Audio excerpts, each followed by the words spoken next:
लग्नानंतर होईलच प्रेम या मालिकेच्या 5 जुलैच्या प्रोमोमध्ये. पण त्याआधी 4 जुलैच्या भागामध्ये काय झालं थोडक्यात पाहूयात.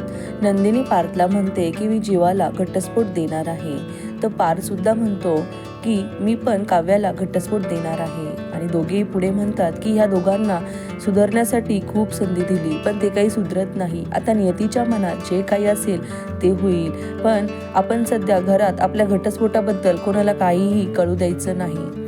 पुढे जीवा सगळं काही सांगण्यासाठी नंदिनीकडे जातो, पण नंदिनी त्याचं काहीही ऐकून घेत नाही. तर इकडे पार्थ सुद्धा काव्याचं काहीच ऐकून घेत नाही, पण काव्या खूप फोर्स करते. तर पार्थ म्हणतो तुम्ही तुमचं फ्युचर माझ्यासोबत पाहत असाल तर तुमचा पास्ट नक्की शेअर करा. त्यावर काव्या काहीच बोलत नाही.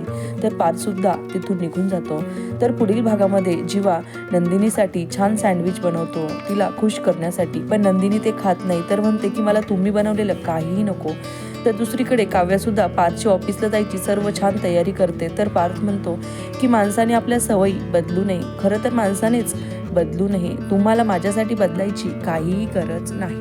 व्हिडिओ कसा वाटला कमेंट करून नक्की सांगा आणि असेच व्हिडिओ पाहण्यासाठी चॅनलला सबस्क्राईब करा. धन्यवाद.